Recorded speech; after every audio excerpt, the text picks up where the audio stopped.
네, 안녕하세요 여러분, 반갑습니다. 오늘은 저희 파이썬으로 풀어보는 100주 문제 브론즈 3 난이도의 9번째 시간입니다. 오늘 바로 한번 시작해 보도록 할게요. 오늘 첫 번째 문제는 알고리즘 수업의 알고리즘 수행 시간 3이라는 문제인데요.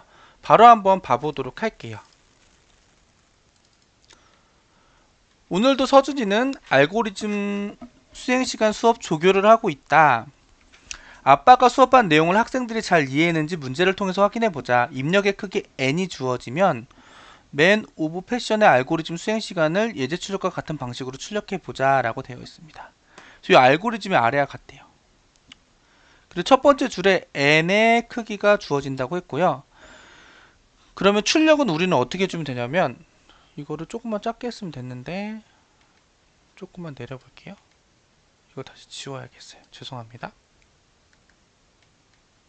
이 정도라는 게 좋겠네요. 자, 첫 번째 줄에 n이 주어지면은 우리는 출력을 첫 번째 줄에는 코드의 수행의 수로 출력하면 된대요. 그리고 두 번째 줄에는 다항식으로 나타냈을 때 최고차항의 차수를 출력한다고 되어 있습니다. 근데 다항식으로 나타낼 수가 없거나 최고차항의 차수가 3보다 크면 4를 출력한다고 되어 있어요. 자, 근데 요거는 여러분들 코딩이라기보다는 여러분들이 코딩 테스트 문제풀이라기보다는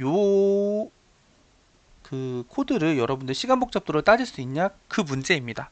그래서 코딩은 굉장히 쉬워요. 자, 이 알고리즘 시간 복잡도는 어떻게 따지요, 여러분? 시간 복잡도, 일단 시간 복잡도가 뭘까요? 시간 복잡도.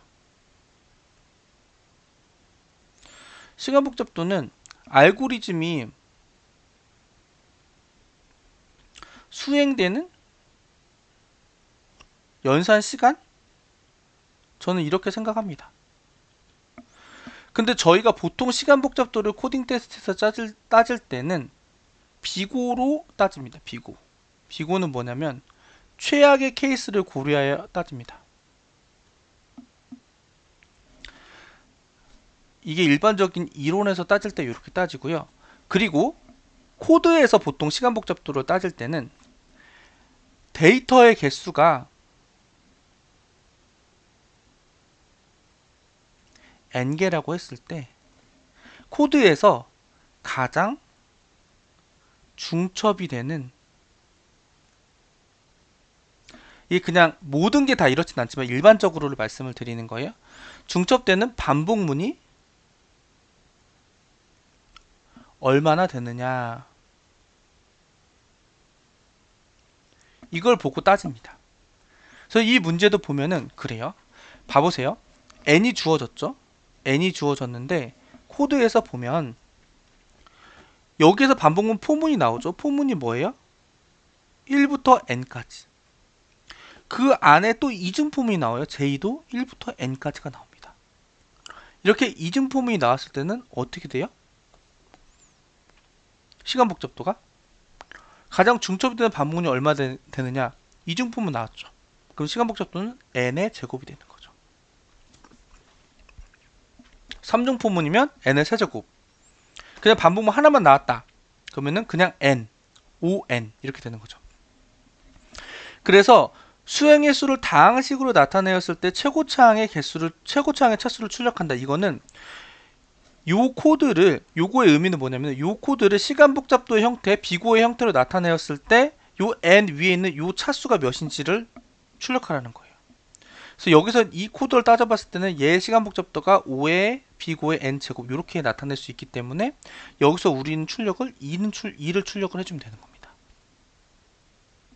그리고 수행의 수는 뭐예요, 여러분? 수행의 수 n이 7이죠.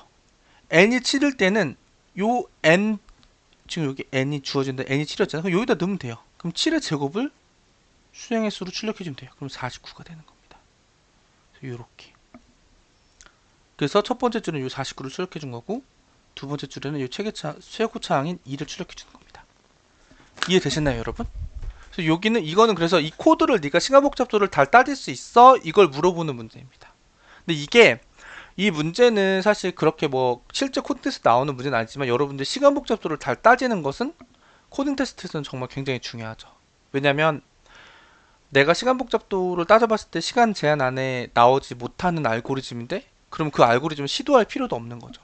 그래서 시간 복잡도를 미리 따져보고 이 알고리즘으로 풀리나 안 풀리나 이런 거를 미리 판단할 수 있는 근거가 되기 때문에 내 코드를 보고 또 시간 복잡도를 잘 따져가지고 어느 부분의 시간을 좀 줄일 수 있는지 이런 것도 볼 수 있기 때문에 시간 복잡도에 대해서 여러분들이 한 번은 꼭 제대로 공부를 해보시는 게 중요하다고 생각합니다.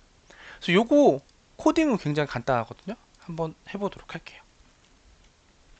너무 간단해서 오늘은 여기다가 데이9 만들고 바로 파이썬 파일 만들어 가지고 boj 24264 만들고 나서 n만 받으면 되죠. 그래서 그냥 이렇게 받을게요.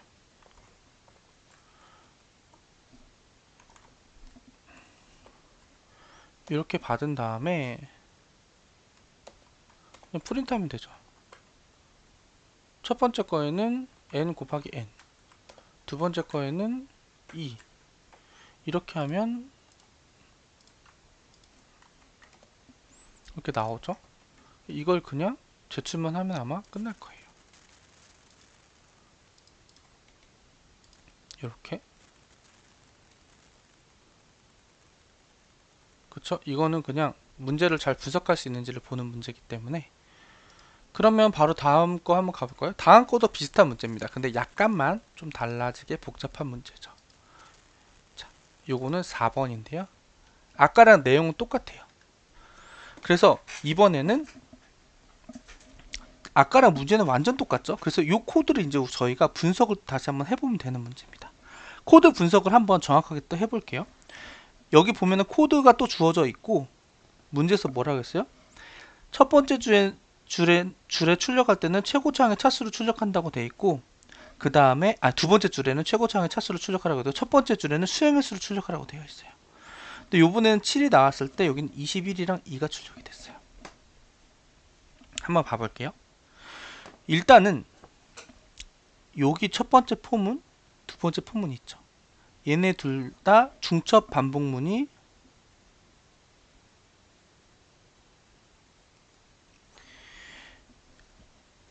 이중 포문이에요. 그렇기 때문에 여기가 2가 출력이 됩니다. 근데 이럴 때 있어요. 가끔씩. 근데 뭐 예를 들어서 n 제곱인데 뭐 3n 제곱인 경우도 있고 2분의 1 n 제곱인 경우도 있고 뭐 10분의 1 n 제곱인 경우도 있잖아요 라고 생각하는데 보통은 이 앞에 상수는 웬만하면 무시를 해줍니다. 무시를 해줍니다. 이거에 비해서 얘가 시간 복잡도에 미치는 영향도가 굉장히 미미하다고 판단되기 때문에 근데 실질적으로 따져봤을 때 얘가 엄청 영향도를 많이 주면 그걸 또 저희가 줄이는 포인트가 될 수 있겠죠. 근데 여기서는 그냥 엄청 그렇게 큰 영향도를 주지 않기 때문에 이중폼 일단 나왔고 n제곱이니까 이중품이니까 n제곱 그리고 요 차수가 2니까 여기는 2로 출력이 된다. 여기까지 알아봤고요. 근데 그 다음 요게 어떻게 21이 나왔느냐 그거를 제가 한번 판단을 해볼게요. 그거는 여기를 잘 분석을 해봐야 돼요. 첫 번째 포문은 어떻게 돼요? n이 주어졌을 때 n이 마이너스 1에서 n-1까지예요. 그러면은 결국 n이 예를 들어 이걸 예를 들을게요. 그러면은 0에서 6까지 간다는 거죠. 그 다음에 두 번째 포문은 뭐냐면은 마이너스 i에서 i 플러스 1 마이너스 i 플러스 1이에요. 마이너스 i 플러스 1이면은 여기서는 뭐 1부터 7 사이로 간다는 얘기가 되겠죠. 자 그럼 봐보세요. 얘가 어떻게 나오는지 한번 봐볼게요. 잠깐 다시 지우고 해볼게요. 여기만 빼서 다시 생각을 해볼게요. 여기를 우리가 분석을 해야 되는 거예요. 여기를 근데 정확하게 분석을 해야 되는데 자 봐볼게요. 그럼 첫 번째 게 1이 마이너스 1부터 n이 여기 일단 7이라고 가정을 하면은 6까지 위에 포문이 근데 밑에 게 마이너스 i 플러스 1부터 n이 7이니까 7까지 이렇게 되어 있습니다. 그러면 요거는 마이너스 1, 0, 1, 2, 3, 4, 5 뭐 요정도 반복이 될 것 같아요. 그리고 요거는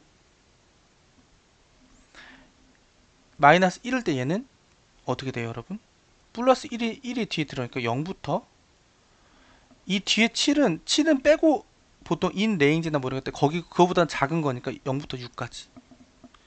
그리고 그 다음 거는 이게 더 커지니까 1부터 6까지, 2부터 6까지, 3부터 6까지, 4부터 6까지, 5부터 6까지. 이런 식으로 될 것 같아요. 그러면 여기에 연산의 수는 몇이죠? 6, 5, 4, 3, 2, 1 이렇게 될 것 같습니다. 그리고 마지막에 뭐 여기 5가 있을 수도 있는데 5가 여기 더하면 6부터 6까지니까 얘는 연산의 수가 없이 그냥 이 반복문이 안 되니까 여기 0이 되겠죠. 그럼 여기를 모두 더하면 이렇게 더하면 10, 이렇게 더했을 때 10 해서 21이 나옵니다. 그렇죠? 그래서 실제 연산의 수가 21이 나오기 때문에 여기 21이 출력이 된 거예요. 이거 이해가 되시나요? 그래서 이 포문을 실제로 잘 따져봐야 되는 거예요. 그래서 요거를 그대로 우리가 해주면 되는 거예요. 그대로 우리가 요거를 구해주면 됩니다. 그래서 이걸 실제로 보면은 요걸 더한 게 이게 나오잖아요. 그럼 어떻게 돼요? 요거는 결국 뭐예요? n이 주어졌을 때 이거의 연산의 수는 어떻게 나와요? 이 코드에 따르면 n이 주어졌을 때는 1부터 n-1까지를 모두 더한 거가 연산의 수다. 이렇게 우리가 다시 재정의를 할 수가 있습니다.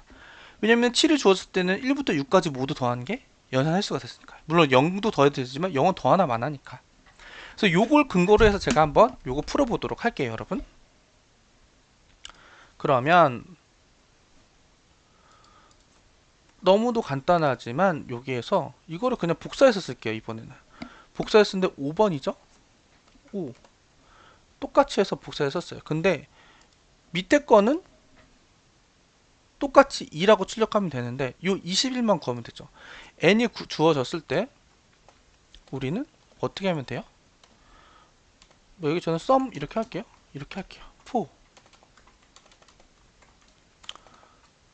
for I in range n 하고 sum I 하고 여기에 이렇게 sum을 출력해 주면 됩니다. 이렇게 하면은 여기가 i가 0부터 n이 7이라고 하면 0부터 6까지를 쭉 더해주는 거겠죠? 한번 해볼게요. 여기서 실제 실행을 해보면 이렇게 나오죠. 21, 2. 근데 아까 제가 뭐 0은 더 하나 많으니까 1부터 할게 하면 여기다 1 이렇게 해주면 됩니다. 이렇게 해도 어차피 결과는 똑같아요. 그쵸? 이건 자기 그냥 이해하고 있으면 어떻게 써도 상관없다. 이렇게 써도 되고 저렇게 써도 된다. 이것도 간단하니까 이렇게 해가지고 뭐 0은 더 하나 많아 마찬가지니까요. 파이썬으로 바꿔가지고 제출 한번 해보도록 하겠습니다. 그래서 실제 연산의 수를 따지는 거를 여러분들이 하실 수 있어야지 나중에 실제 좀 복잡한 코딩 테스트 문제가 나왔을 때 내 코드가 어느 부분에서 좀 시간이 오래 걸리지 이런 걸 좀 따져볼 수 있어요. 그래서 오늘은 시간 복잡도만 2개 한번 해봤네요. 근데 여러분들께서 요거를 좀 실제로 따져보고 코드로 좀 따져보는 연습을 해보시면 좋을 것 같습니다. 그래서 오늘은 여기까지 하도록 하겠습니다. 여러분 오늘 정말 고생 많으셨습니다. 오늘도 좋은 하루 되세요.